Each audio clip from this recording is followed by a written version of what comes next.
دارها أيا دار. باب المسح على الخفين، باب استربعين مسح كدن بمزها. طيب باب امام بخاري رحمه الله عليه احاديث را ذکر میکنه که دلالت میکنه به مشروعیت مسح بمزها. یعنی انسان وقتی که موزه داشته باشه، موزه را به طهارت پوشیده باشه، میتونه که در وقت وضو به موزهای خود مسح بکنه. حدثنا أسبغ بن الفرج عن ابن وهب قال حدثني عمرو قال حدثني أبو النضر عن أبي سلمة بن عبد الرحمن عن عبد الله بن عمر عن سعد بن أبي وقاص عن النبي صلى الله عليه وسلم أنه مسح على الخفين. عبد الله بن عمر رضي الله عنهما كي خدش صحابي هست. السعد بن أبي وقاص الصحابي دي روايات ميكونا، وسعد بن أبي وقاص النبي صلى الله عليه وسلم روايات كردا أنه مسح على الخفين، النبي صلى الله عليه وسلم بمزهاي خد مسح كرده. وأن عبد الله بن عمر سأل عمر عن ذلك، وعبد الله بن عمر داي مورد از خود عمر سوال کرده که سعد بن ابي وقاص بما گفته که نبی صلی الله علیه وسلم بمزهاي خد مسح کرده. فقال نعم. عمر رضي الله عنه عبد الله بن عمر گفت که بله رسول الله بمزهاي خد مسح کرده. باز برش توصیه میکنه اذا حدثك شيئا سعد، زمانك که حدیث بیان میکنه به تو کدام حدیث را سعد عن النبي صلى الله عليه وسلم از نبی صلی الله عليه وسلم فلا تسأل عنه غيره، پس دو بار از کسی دیگه سوال نکو. سعد وقتی که حدیث بیان میکنه به خاطر که سعد یک انسان ثقه هست، از این خاطر ضرورت به این نیست که از کسی دیگه سوال بکنی. با سخن سعد اکتفا بکو، از کسی دیگه سوال نکو. وقال موسى بن عقبة أخبرني أبو النضر أن أبا سلمة أخبره أن سعدا، فقال عمر لعبد الله نحوه. من حديث الإمام البخاري بس أنا بدي أذكر. حدثنا عمرو بن خالد الحراني قال حدثنا الليث عن يحيى بن سعيد عن سعد بن إبراهيم عن نافع بن جبير عن عروة بن المغيرة عن أبيه المغيرة بن شعبة عن رسول الله صلى الله عليه وسلم. مغيرة بن شعبة رضي الله عنه از رسول الله صلی الله علیه وسلم روایت کرده انه خرج لحاجته، که رسول الله صلی الله علیه وسلم برآمد به خاطر قضای حاجت. فاتبعه المغیرة، پس به تعقیب از او مغیره بن شعبه رفت بإداوة، به همراه یک ظرف آب فيها ماء که دو آب بود. فصب عليه، پس مغیره بن شعبه آب ریختان بالای نبی صلی الله علیه وسلم حين فرغ من حاجته، زمانی که از حاجت خود فارغ شد، زمانی که وضو می گرفت مغیره بن شعبه رضی الله عنه آب وضو را به نبی صلی الله علیه و سلم می انداخت. فتوضأ، پس رسول الله وضو گرفت و مسح على الخفين، و مسحت به مزهای خود. حدثنا أبو نعيم قال حدثنا شيبان عن يحيى عن أبي سلمة عن جعفر بن عمرو بن أمية الضمري أن أباه أخبره. جعفر بن عمرو از عمرو بن أمية زمري روایت میکنه که او به ما خبر داده انه رأى النبي صلى الله عليه وسلم، که عمرو بن أمية زمري که صحابی است و نبی صلی الله علیه وسلم دیده يمسح على الخفين، که نبی صلی الله علیه وسلم به مزهای خود مسح میکرد. وتابعه حرب بن شداد وأبان عن يحيى. حدثنا عبدان قال أخبرنا عبد الله قال أخبرنا الأوزاعي عن يحيى عن أبي سلمة عن جعفر بن عمرو عن أبيه قال رأيت النبي صلى الله عليه وسلم يمسح على عمامته وخفيه. جعفر بن عمرو زمري از پدر خود روایت میکنه از عمرو ابن أمية زمري قال رأيت النبي صلى الله عليه وسلم، كما نبي صلى الله عليه وسلم دیدم يمسح على عمامته وخفيه، که مسح میکرد با عمامه خود و خفيه به موزهای خود. ما پیشتر گفته بودیم که از پیغمبر صلی الله علیه وسلم در مورد مسح سر 3 قسم روایت نقل شده.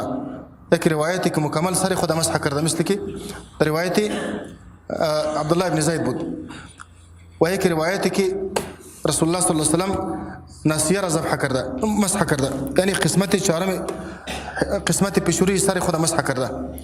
یکی حدیثی که تنها با عمامه مسح کرده، مثل نمی حدیث واره.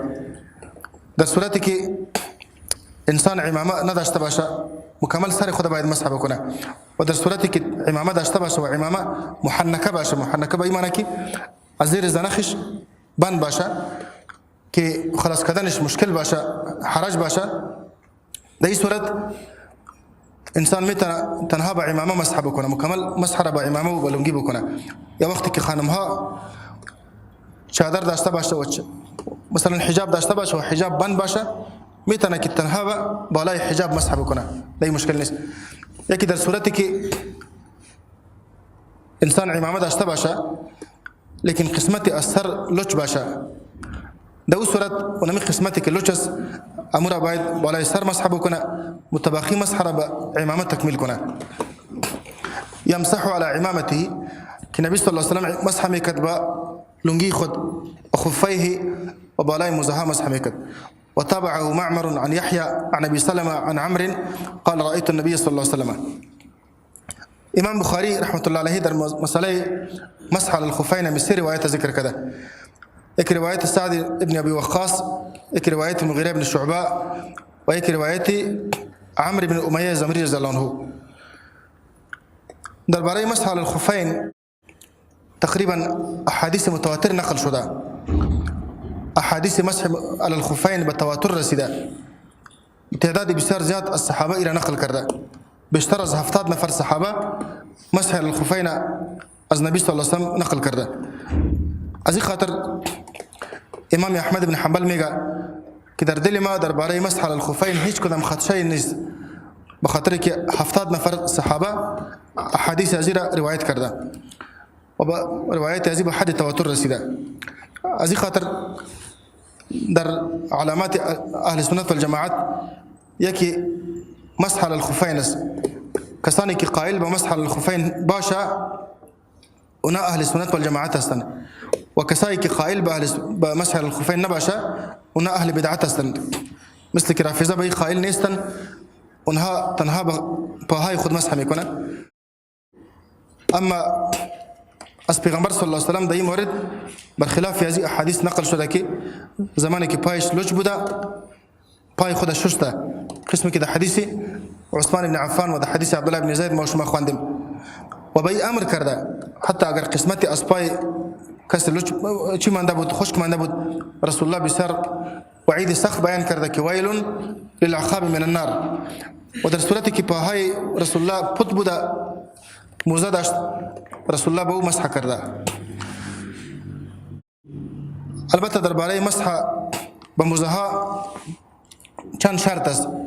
یک شرط به خاطر مسح به موزه ها است که جرابم در حکم موزه هست. ایران بفهمیم که جرابم در حکم موزه هست، چون احادیثی که در مورد جراب آمده به شروط امام بخاری برابر نیست. از این خاطر احادیث جراب امام بخاری ذکر نکرده. احادیث جراب در سنن آمده. از مغیره بن شعبه روایت است که او گفته که توضأ رسول الله صلی الله علیه و سلم و مسح على جوربیه و نعلیه. رسول الله صلی الله علیه و سلم وضو گرفت و مسح على جوربیه و نعلیه و مسح کرد به جرابهای خود به موزه‌های خود. ای که بعضی مردم به جرابها شرایط میمانه که جراب به شرط مسح سرازو شده میتونه که جراب سخت باشه، دو تتابع مشی شده بتانه، این انسان دو رفته بتانه کدام چیزی که انسان رفته میتانه او خب باز جراب نیست، خب باز بود گفته میشه یا ورا نعل گفته میشه، نعلین گفته میشه.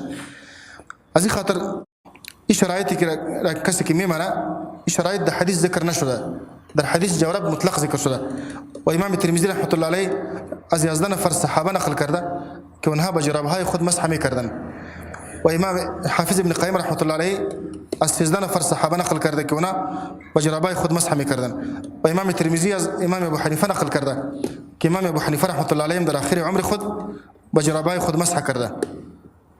پیش از اینکه وفات میشه 3 روز پیش از وفاتش امام ترمذی از اون نقل میکنه که ابو مقاتل سمرقندی میگه دخلت على ابي حنيفه في مرضه الذي مات منه. ما در پیش ابو حنیفه رفتیم ده مرضی که از او وفات کرد. فدعا بماء فتوضا، میگه آب تلبیس و وضو گرفت و مسح على جوربیه و مسح کرد به جرابای خود و جرابهایی که منعل نبود و مجلد نبود، منعل و مجلد او جراب گفته میشه که جلد داشته باشه. اول نظرش ای بود که جرابی که مجلد و منعل باشه او در حکم موزه هست، به او مسح میشه. اما جرابی که منعل و مجلد نباشه به او مسح نمیشه. میگه ما در وقتی که امام ابو حنیفه مریض بود و از او مرض وفات کرد، تقریبا 3 روز بعدش وفات شد. 3 روز قبل از وفاتش با جرابهای خود مسح کرد در حالی که جرابهایش منعل نبود و باز خودش گفت که فعلت اليوم شيئا لم اكن افعله، ما امروز اینطور کاری را کردم که قبلا نمی کردم. ما به جرابهای خود مسح کردیم در حالی که جرابهای ما منعل نبود. پس یعنی خود امام ابو حنیفه از قول خود رجوع کرده و شرایط را که بعض علما مانده که سخینین باشه و تتابع مشی و ممکن باشه، اینمی شرایط در حدیث ذکر نشده و ما نمیتونیم که یک چیزی که مطلق آمده باشه او را ما مقید بسازیم. تقیید مقید خودش یک تشریع است. ما نمیتونیم که تشریع بکنیم، تشریع را الله و رسول میکنه. یک عام را خاص کردن، مطلق را مقید ساختن، خودش به معنای تشریع کردن است. یک شریعت ساختن است و شریعت ساختن کار الله و رسول است. و رسول الله در یک حدیث میفرماید که ما بال اقوام یشترطون شروطا ليس في كتاب الله من اشترط شرطا ليس في كتاب الله فهو باطل و ان اشترط 100 مره. چی سبب است که بعضی مردم شرطهای را میمانه و شرطهایی که در کتاب الله نیست. من اشترط شرطا ليس في كتاب الله فهو باطل. کسی که شرط را میمانه ليس في كتاب الله و تو شرطی که در کتاب الله نباشه فهو باطل و نمی شرط باطل است. و ان اشترط 100 مره، اگر چه 100 مرتبه و شرط بمانه.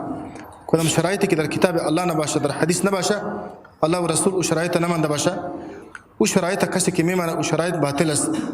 از این خاطر جراب ما یطلق علیه الجورب، هر آن چیزی که اطلاق جورب به او میشه به او مسح شده میتونه، به او کدام مشکل نیست. البته بعض جراب هایی که پای از او معلوم میشه، جراب های تابستانی که پای از او معلوم میشه، او در حکم جورب نیست. به خاطر که جورب او چیز گفته میشه که انسان او را به خاطر گرم کردن پای خود استفاده میکنه، او را جورب گفته میشه. بنان کدام جراب هایی که پای از او معلوم میشه که قدر شفاف باشه او در حکم جورب نمیآید. اما جوربی که کار جورب میته، کار جورب چیست؟ تسخین است که پای گرم میکنه، هر قسم که باشه به مسح میشه. البته به خاطر مسح کردن به جراب و به موزه شرایط است. یکی از شرایطش است که انسان وقتی میتونه که به جراب و به موزه مسح بکنه که جراب و موزه را به وضو پوشیده باشه، به وضوء کامل پوشیده باشه. به خاطر که در حدیث مغیره بن شعبه میآید، میگه وقتی که رسول الله وضو میگرفت میگه ما آب وضوی شمی ریختندیم، باز وقتی که نوبت پاها رسید فاهویت لانزع خفیه، پس ما پایین شدم به خاطر که موزهای رسول الله را بکشم از پایش. فقال دعهما فانی ادخلتهما طاهرتین، و ما گفت که بگذار موزهای مرا بگذار اینا نکش، به خاطر که فانی ادخلتهما طاهرتین، به خاطر که ما داخل کردیم موزهای خود در حالی که پاهای ما پاک بود. یعنی به شرطی که انسان در وقت طهارت پوشیده باشه. باز در این اختلاف است که آیا اگر کسی یک موزه را میپوشه، یک پای خود میشویه، باز جورب یا موزه را میپوشه پای راست خود، باز پای چپ خود میشویه، باز جراب و موزه را با پای چپ خود میپوشه، آیا میتونه که به انسان مسح بکنه؟ دو نظر است. بعض علما گفته که میتونه، به خاطر که پای راست خود که جراب خود پوشید یا موزه خود پوشید در وقت پاک بود، در وقت پایش پاک بود، از این خاطر مشکل نیست. لیکن راجح نظر است که به وضوء کامل باید پوشیده شود، به خاطر که در یک حدیث آمده که اذا توضا احدکم فلبس خفیه، زمانی که یکی از شما وضو میگیره و موزهای خود میپوشه باز سر از او مسح بکنه. اذا توضا احدکم، توضا امنه که انسان کامل وضو بگیره. از این خاطر انسان وقتی جراب اگر نیت مسح را داشته باشه، بعد از اینکه هر دو پای خود میشویه، بعد از او جراب و موزه خود بپوشه، باز سر از او مسح بکنه. پس یک شرط است که به طهارت کامل پوشیده شده باشه. دوم شرط است که خود جراب و موزه پاک باشه، بخاطر کې د حدیث فإني أدخلتهما طاهرتين بعض علماء ترجمه کړه کې خود مزها پاک باشه، لباس که پاک نباشه به همراه لباس خود نماز نمیشه، از این خاطر خودشم پاک باشه. دیگه در داخل مده باشه، دیگه در حدث اصغر باشه، در حدث اکبر نباشه. در وقت حدث اکبر یعنی در وقت جنابت انسان مسح کردن نمیتونه، تنها وقتی که انسان بی وضو میشه در وقت حدث اصغر میتونه که با جراب و موزه خود مسح بکنه.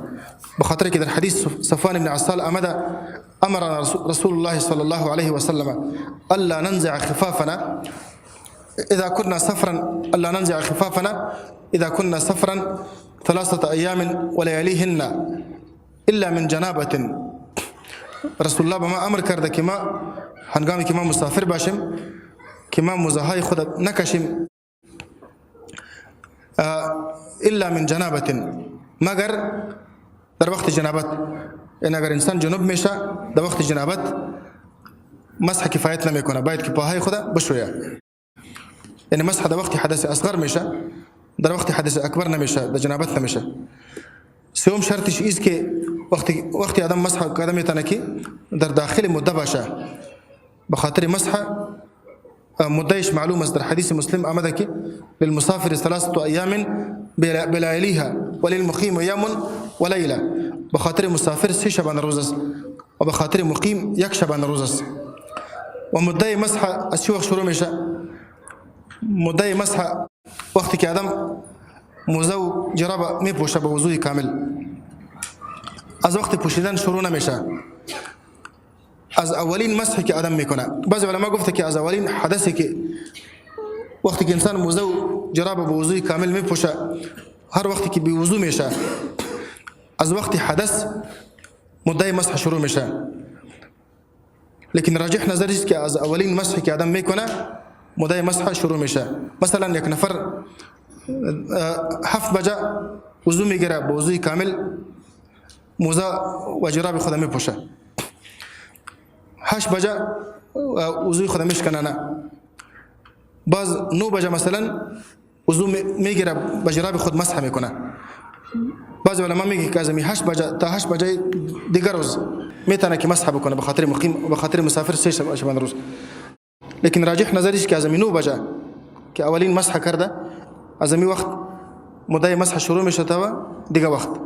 باز وقتی که مده مسح پوره شوه به مده مسح باطل میشه. وقتی که مسح باطل شد چون د وضو موالات شرط است، ما پیشتر گفته بودیم، از این خاطر انسان مکمل و وضو را باید بگیره. و جراب و موزه که چی داشته باشه دو چیر باشه، سوراخ ها داشته باشه تا که انسان میتونه که از او استفاده بکنه، ولی که سوراخ هم داشته باشه دو آدم میتونه که مسح بکنه. بخاطر که عبدالرزاق در مصنف خود گفته که همیشه در موزه های مهاجرین و انصار چیرها می بود، چیر می بود، لیکن بعض منها مسح می کردن. از این معلوم میشه که قول غلط است که بعض علما گفته که اگر تا 3 انگشت برابر 3 انگشت اگر چیر باشه باز مسح نمیشه. این قول درست نیست. و دیگه شرطش است که با جراب و با با موزه وقتی مسح میشه که کعبین پوت کرده باشه، ساتر کعبین باشه، محل مفروضه پوت کرده باشه. اگر محل مفروضه پوت نکرده باشه به اون قسم پایزار مسح نمیشه، مگر مثلا به شپلق نمیشه، با چپلی نمیشه. بوتی که ساتر باشه که بجلگه را پوت میکنه، هر آن چیزی که ساتر باشه که پای انسان پوت میکنه مکمل محل مفروضه پوت میکنه، انسان میتونه که به او مسح بکنه. باب اذا ادخل رجليه وهما طاهرتان. باب است در بیان از اینکه وقتی که داخل میکنه مظاهره به پاهای خود و هما طاهرتان در حالی که پاهایش پاک باشه. اندی امام بخاری اشاره میکنه به شرط بودن طهارت. انسان وقتی میتونه که به مظاهره مسح بکنه که مظاهره در حالت طهارت کامله پوشیده باشه. حدثنا ابو نعيم قال حدثنا زكريا عن عامر عن عروة بن المغيرة عن أبيه قال كنت مع النبي صلى الله عليه وسلم في سفر. مغيرة بن شعبة میگه که ما به همراه نبی صلی الله علیه و سلم بودم در یک سفر، فاهویت لانزع خفيه، پس آب وضویش میرختندم، فاهویت پس ما پایین شدم لانزع خفیه به خاطر که موزهای رسول الله را بکشم.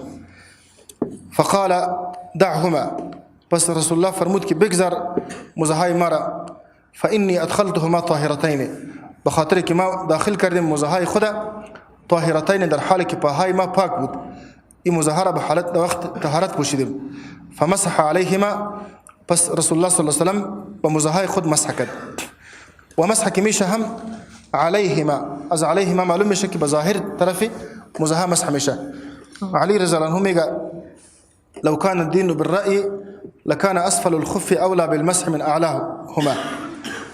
اگر دین برای می بود، اگر دین به عقل می بود، لکان اسفل الخف اولا بالمسح من اعلاهما. پس باید که طرف زیر موزه ها مسح میشد از اینکه طرف بالایش مسح میشه، به خاطر که طرف زیر موزه به همراه زمین تماس میگیره، چرک میشه. از این خاطر باید عقل تقاضا میکنه که باید چی شوه؟ مسح شوه.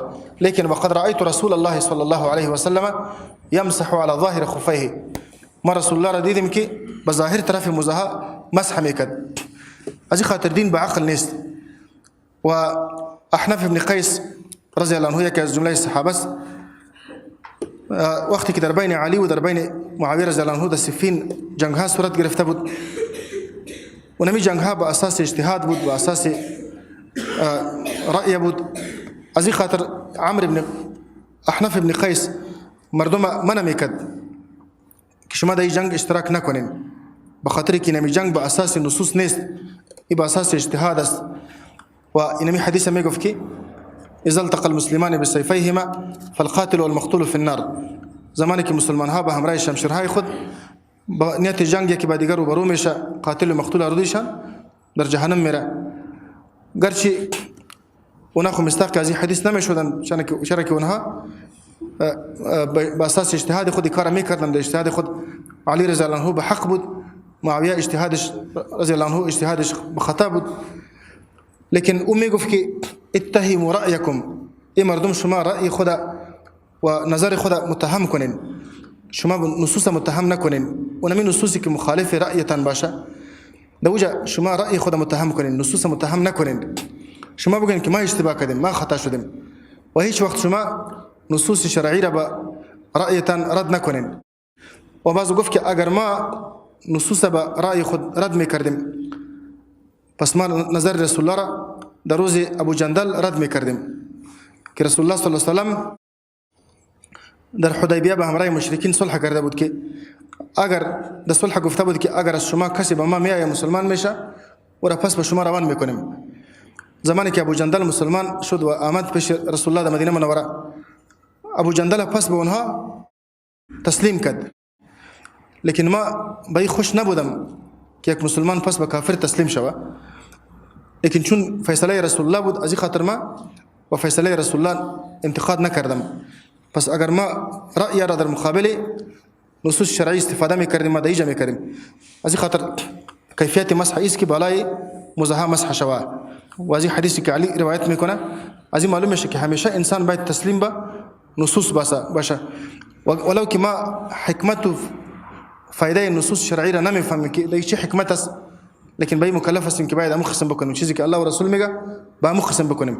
از این خاطر است که عایشه رضی الله عنها یک زن از پیش از او سوال کرد که ما بال الحائض تقضي الصوم ولا تقضي الصلاه، چی سبب است که زن حائضه از روزه را قضایش نمیاره، از نماز قضایش نمیاره؟ عایشه گفت که با ما اینمی حالت میرسید فنؤمر بقضاء الصوم ولا نؤمر بقضاء الصلاه، با ما امر میشد که ما قضای روزه را بیاریم و با ما به قضای نماز امر نمیشد. نگفت که دی حرج است، نماز حرج است اگر قضایش میره، چرا که نمازها که زیاد جمع شود باز در یک دفعه که یک زن قضایش میره دی حرج است، اما روزه ها فقط وقتش تغییر میکنه، از رمضان به دیگه وقت تغییر میکنه، وقتش دیگه کدام حرج دی نیست. لیکن علت و حکمت نگفت. انسان همیشه باید که به نصوص تسلیم باشه، عقل خدا رأی خدا در مقابل نصوص انسان استفاده نکنه. باید باب ما لم يتوضا من لحم الشاة والسويق. باب است در بیان کسی که وضو نمیگیره من لحم الشاة از گوشت گوسفند، والسويق و السویق سویق اینمی دانه های گندم که آدم بریان کنه یا دانه های جو که بریان کنه و او را آدم میده کنه این سویق گفته میشه. الله علم که ما شما به کدام لفظ داریم. یعنی هدف است که هر آن چیزی که ما مسته النار باشه و کدام چیزی که آتش رسیده باشه، آتش گرم شده باشه، اگر کسی از او وضو نگیره کدام مشکل نیست. و اکل ابو بکر و عمر و عثمان لحما فلم يتوضؤوا و خوردن ابو بکر و عمر و عثمان رضی الله عنهم لحما گوشت را فلم يتوضؤوا پس اونها وضو نگرفتن. از این معلوم میشه که از ما مسته النار وضو نیست. ای که پیغمبر صلی الله علیه و سلم در ابتدا امر کرده بود که توضؤوا مما مسته النار، شما وضو بگیرین از آن چیزی که آتش به او رسیده باشه. هر آن چیزی که با آتش گرم شده باشه شما وضو بگیرین. مثلا اگر کسی چای میخوره، قهوه میخوره، شیر گرم میکنه، قطق میخوره، هر آن چیزی که آتش به او اصابت کرده باشه از او حدیث معلوم میشه که آدم باید از او وضو میگرفت. لیکن این منسوخ شده در حدیث جابر بن عبدالله. جابر میگه که کان آخر الامرین من رسول الله صلی الله علیه و سلم ترک الوضوء مما مسته النار. آخرین عمل پیغمبر صلی الله علیه و سلم به بود که از ما مسته النار وضو نمیگرفت. در ابتدای اسلام این حکم بود، باز این حکم شد و بعض علما جمع میکنه توضؤوا مما مسته النار، اینمی امر به استحباب حمل میکنه که مستحب است که آدم وقتی که ما مسته النار استفاده میکنه از وضو بگیره. و كان آخر الامرين من رسول الله صلى الله عليه وسلم ترك الوضوء مما مسته النار، به حمل میکنه که وجوبش منسوخ شده، استحبابش باقی مانده. حدثنا عبد الله بن يوسف قال اخبرنا مالك عن زيد بن اسلم عن عطاء بن يسار عن عبد الله بن عباس رضي الله عنهما ان رسول الله صلى الله عليه وسلم اكل كتف شاة. عبد الله بن عباس رضي الله عنهما روایت میکنه که رسول الله صلی الله علیه و سلم خورد کتف شاة، شانه گوسپنده. ثم صلى، باز پیغمبر اسلام نماز خواند ولم يتوضأ، وضو نگرفت. حدثنا يحيى بن بكير قال حدثنا الليث عن عقيل عن ابن شهاب قال اخبرني جعفر بن عمرو بن اميه ان اباه اخبره. عمرو بن اميه می فرماید انه راى رسول الله صلى الله عليه وسلم يحتز من كتف شاة، که ما رسول الله را دیدیم يحتز من كتف شاة، که رسول الله صلی الله علیه وسلم قطع گوشت را من کتف شاة از شانه گوسپند. فدعي الى الصلاه، پس دعوت شد رسول الله به نماز. فالقى السكين، کارد او سو انداخت. فصلى، نماز خواند. ولم يتوضا، و رسول الله وضو نگرفت. از این حدیث معلوم میشه که ما مسحة النار ناقض وضو نیست. البته تنها درباره گوشت شتر در حدیث آمده که از وضو بگیرین. یک حدیث میگه که توضؤوا من لحوم الابل ولا تتوضؤوا من لحوم الغنم، شما از گوشت شتر وضو بگیرین و از گوشت گوسپند شما وضو نگیرین. دیگه حدیث جابر است که از رسول الله سوال شد انا توضؤ من لحوم الابل انا توضؤ من لحوم الغنم، آیا ما از گوشت گوسپند وضو بگیریم؟ قال ان شئت، رسول الله گفت که اگر خواسته باشی بگی. باز گفته شد که انا توضؤ من لحوم الابل، آیا از گوشت شتر وضو بگیریم؟ قال نعم، رسول الله فرمود که بله از گوشت شتر وضو بگیرین. یعنی تنها در جمله ما مسحة النار یگانه چیزی که از وضو نقض میشه انسان باید که وضو بگیره گوشت شتر است. دیگه هر آن چیزی که آتش به او اصابت کرده باشه ناقض وضو نیست. و احادیثی که در این مورد آمده اونمی احادیث منسوخ شده، بینمی احادیثی که آخرین عمل رسول الله صلی الله علیه وسلم بایی بود که از مسحة النار وضو نمی گرفت. و مسئله سویق به خاطر عزیز ذکر کرده که سویق ما پیشتر گفتیم که اونمی دانه های گندمی که بریان میشه با آتش باز میده میشه، چون سویق یک چیزی هست که به او آتش اصابت کرده، با آتش گرم شده یک دفعه، از این خاطر سویق هم دیجا به امرای لحم و شات ذکر کرده. باب من مضمض من السویق ولم يتوضا، باب است در بیان کسی که مزمزه میکنه من السویق از دانه های گندمی که بریان میشه و باز میده میشه و باز تر میشه و تر خورده میشه.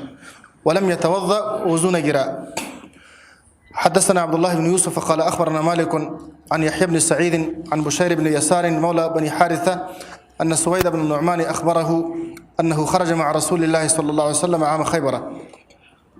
سويد بن النعمان ميغا كي أبرمت بهمراي رسول الله صلى الله عليه وسلم عام خيبر دصالي خيبر دا وقت غزوة خيبر، حتى إذا كانوا بالصهباء تاين كي رسيدا بالصهباء وهي أدنى خيبر، صهباء يك جاي هسكي نزديك خيبرس، فصلى العصر بس رسول الله صلى الله عليه وسلم نماز ديگر أخوان، ثم دعا بالأزواد باس تلبيس تو شهارة ونمي غزاهاي كي بهمراي الصحابة ورا التلبيس، فلم يؤت إلا بالسويق، بس آوردان نشد مگر گندم هاي بريان شدگي وميدا شدگي، فأمر به فثري، بس أمر كت پیغمبر صلى الله عليه وسلم درباره يزو فثري وترشد دو آبان داختشد ترشد، ثم فأكل رسول الله صلى الله عليه وسلم، بس خرد رسول الله صلى الله عليه وسلم زو وأكلنا وما مخرم، ثم قام إلى المغرب باز استاتشد بنماز الشام، فمضمض ومزمزنا، بس مزمزك رسول الله صلى الله عليه وسلم داني خد أبا اندخت وشور داد وبس إخراجش كد ومضمضنا وما مزمزك، ثم صلى باز نماز خان ولم يتوضأ وزنا جرفت. وحدثنا أسبغ قال أخبرنا ابن وهب قال أخبرني عمرو عن بكير عن كريب عن ابن عباس عن ميمونة رضي الله عنها أن النبي صلى الله عليه وسلم أكل عندها كتفا ثم صلى ولم يتوضأ. ميمونة رضي الله عنها ميغا كي النبي صلى الله عليه وسلم ده بيشما شاناي غسبان ده خرد الشاناي غسبان غشت خرد ثم صلى باز نماز خان ولم يتوضأ وزنا جرفت. خوازم حديث ثابت مشكي از ما مسحت النار وضوء نمشى ناخذ وضوء نيستا، البته تنها من باب النظافت بخاطر ازاله انش کی در دهان انسان باشه انش کی در دندانها بند میشه، بخاطر ازاله یزو انسان باید که مزمزه بکنه، مثل که پیغمبر صلی الله علیه و سلم دا اجا سویق خورده و بعد السویق وقتی که میخواست که نماز شام بخونه مزمزه کرده. و از این حدیث معلوم میشه که پیغمبر صلی الله علیه و سلم بعضی وقت چند نماز با یک وضو خوانده. عام عادت پیغمبر صلی الله علیه و سلم به این بود که همیشه به خاطر هر نماز وضو میگرفت، لیکن گاهی وقت پیغمبر صلی الله علیه و سلم بعضی نمازها را دو نماز مثلا یا سه نماز با یک وضو خوانده، مثل که دیجا نماز شام و نماز دیگر با یک وضو خوانده. و همچنان در روز فتح مکه مکرمه برادر روایت میکنه که پیغمبر صلی الله علیه و سلم در روز فتح مکه نمازهای پنجگانه را با یک وضو خواند. عمر بن خطاب سوال کرد که یا رسول الله تمام نمازها را با یک وضو خواندی، چون عادتش بود که به خاطر هر نماز وضو میگرفت. قال عمدا فعلته یا عمر، اینمی کار عمدن کردم به خاطر که با امت خود ثابت کنه که از یک نماز بیشتر آدم میتونه که با یک وضو بخونه، چندین نماز آدم با یک وضو خوانده میتونه، اما بهتر است که آدم به خاطر هر نماز مستقل وضو بگیره. باب هل يمضمض من اللبن، باب آیا درباره ازی که آیا مزمزه میشه من اللبن از استعمال شیر، وقتی که آدم شیر میخوره آیا مزمزه بکنه. حدثنا يحيى بن بكير وقتيبة قال حدثنا الليث عن عقيل عن ابن شهاب عن عبيد الله بن عبد الله بن عتبة عن ابن عباس رضي الله عنهما أن رسول الله صلى الله عليه وسلم شرب لبنا فمضمض وقال إن له دسما. عبد الله بن عباس رضي الله عنهما رواية ميكونا كرسول الله صلى الله عليه وسلم نشيد لبنا شرا فمضمض مزمزكد وقال فرمود إن له دسما، يقينا براي زي چربی هست، بخاطر که شیر چربی می داشته باشه، از خاطر ما مزمزه کردم. رسول الله علت مزمزه را ذکر کرد که بخاطر که دسومت داره چربی داره، از خاطر چربیش ما مزمزه کردم. این از معلوم میشه که مزمزه واجب نیست، مجرد فعل رسول الله بخاطر وجوب نمی باشه، مجرد فعل رسول الله استحباب افاده میکنه. پیشترم که درباره سویق ذکر شد که فمضمض و مزمزنا، ما مزمزه کردیم رسول الله مزمزه کرد، و اینجا گفته که رسول الله وقتی که شیر استفاده کرد گفت که بس مزمزه کرد. مجرد فعل بخاطر دلالت به استحباب میکنه که مستحب است که وقتی که انسان شیر استفاده میکنه کدام چیز دیگر استفاده میکنه بهتر است که انسان مزمزه بکنه، واجب نیست. باب الوضوء من النوم ومن لم يرى الوضوء ومن لم ير من النعسة والنعستين أو الخفقة وضوءا. باب الوضوء من النوم، باب استر بيان وضوء گرفتن از خواب. ومن لم ير من النعسة والنعستين أو الخفقة وضوءا، و درباره کسی که نمی بینه من النعسة از یک دفعه جد که خوردن، و النعستین یا دو دفعه جد که خوردن، یا پینکی یک دفعه یا دو دفعه، او الخفقه یا از جد که زدن سر. وقتی که انسان خواب سرش غالب میشه، خواب نمی باشه، مقدمات خواب می باشه، انسان سرش شور میخوره، وضوءا که ازی کسی وضو را واجب نمیدانه. در باب امام بخاری رحمت الله علیه ثابت میکنه که اینجا ذکر میکنه که جد که خوردن سر یعنی پینکی ناخذ خواب ناخذ وضو نیست، وضو را نقض نمیکنه.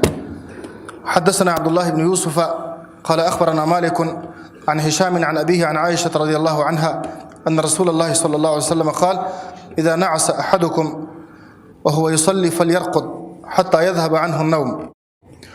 عائشة رضي الله عنها رواية میکنه که رسول الله صلی الله علیه وسلم فرموده: اذا نعس احدكم، زمانی که نعس احدكم، نعس پینکی را میگه که مقدمه خواب میگه، زمانی که خواب غالب میشه به یکی از شما و هو یصلی، در حالی که نماز میخونه، فلیرقد، خواب بکنه، حتی یذهب عنه النوم، تا اینکه خواب از پیش از او دور شود.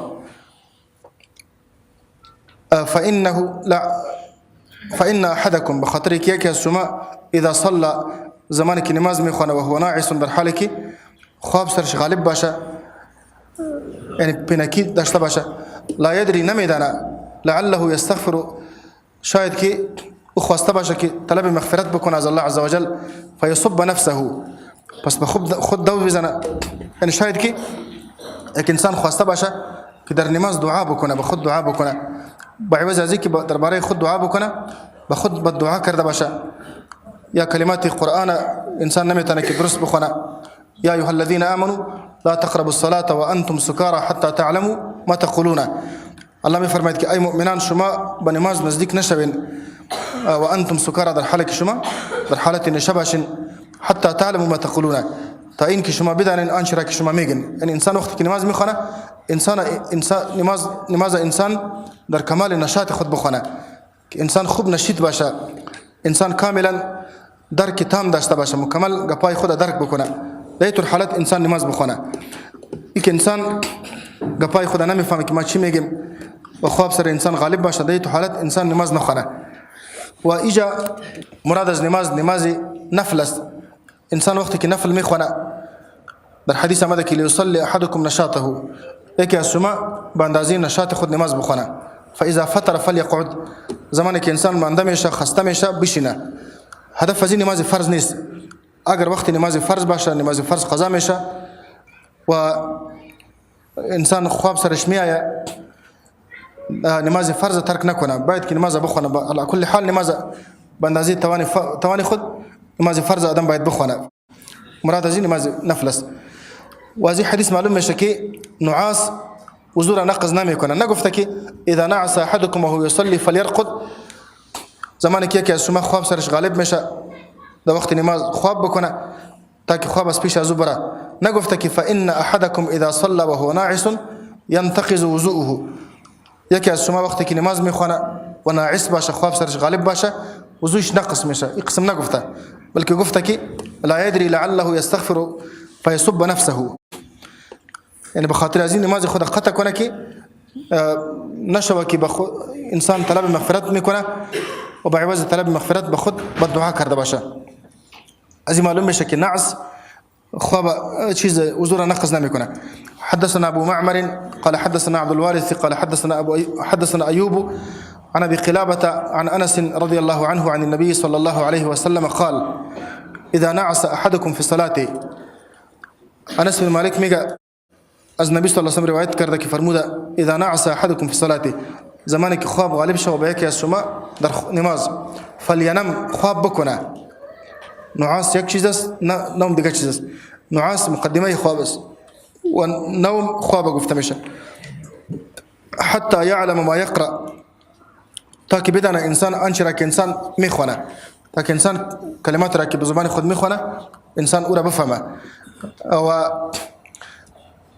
داي باب إمام بخاري حكم نكر ذاك آية خواب ناقزي وزو هست يعني لكن أصدقاء حديث معلوم مش كي خواب ناقزي وزو هست البته خواب مستغرق است یکی خواب غیر مستغرق است خواب مستغرق اونمی خواب گفته میشه که انسان شعور خود از دست بده احساس نداشته باشه شعور نداشته باشه دا گرد و بر انسان کدام چیزی که میشه انسان او را نمیفهمه این خواب مستغرق میگه و خواب غیر مستغرق که انسان خواب سرش غالب است سرش جتکه میکنه لیکن انسان دا گرد و برش کدام چیزی که میشه او را میفهمه ایرا نعاس میگه و ایرا خفخه میگه مثل که امام بخاری ترجمه الباب ذکر کرده این قسم خواب ناقض وضو نیست و خواب مستغرق ناقض وضو هست بخاطر که در حدیث آمده حدیث صفوان بن عسال است گفته که امرنا رسول الله صلى الله عليه وسلم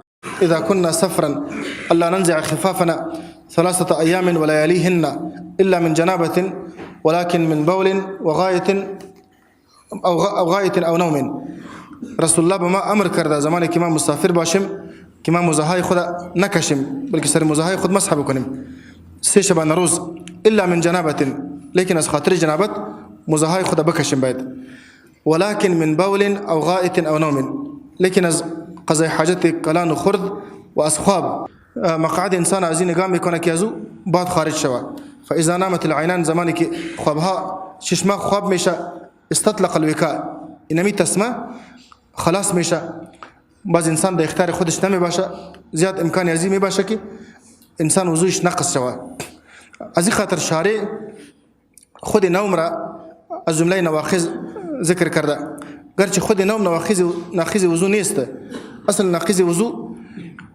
خروج ما خرج من السبیلین است هر آن چیزی که از دورا بیرون میشه اون ناقض وضو است لیکن چون خواب مظنه حدث است یعنی احتمال بیشتر در وقت خواب می باشه که از انسان هوا خارج شوه و انسان سر خود نفهمه از این خاطر خود خواب را رسول الله صلی الله علیه و سلم ناقض وضو گفته اما خوابی که چی باشه خواب مستغرق نباشه این قسم خواب ناقض وضو نیست بخاطر که در حدیث آمده که اصحاب رسول الله صلی الله علیه و سلم در نماز خفتن انتظار رسول الله را می کردن و تخفق رؤوسهم و سرهایشان جتکه می خوردن فیصلون ولا یتوضؤون اونا نماز می خواندن وضو را نمی گرفتن در بعض روایت ها آمده که کانوا ینامون صحابه خواب می شدن بعض وقتی که پیغمبر اسلام بیرون می شد نماز می خواندن وضو را نمی گرفتن در بعض روایت ها آمده که کانوا ینعسون اونها نعاس می کردن نعاس پینکی را میگه این از این معلوم میشه که خوابی که غیر مستغرق باشه که مقدمه خواب ایرا گفته میشه پینکی گفته میشه این قسم خواب ناقض وضو نیست و خوابی که مستغرق باشه خواب مستغرق که انسان شعور خود از دست میته ادراک خود از دست میته در گرد و بر انسان کدام چیزی که میشه انسان او را درک نمیکنه یا ای که انسان خواب میبینه این خودش علامه خواب مستغرق است که انسان چیز در خواب میبینه یا علامه خواب مستغرق است به این قسم خواب وضو نقض میشه و به پینکی و به جتکه خوردن سر وضو نقض نمیشه أيا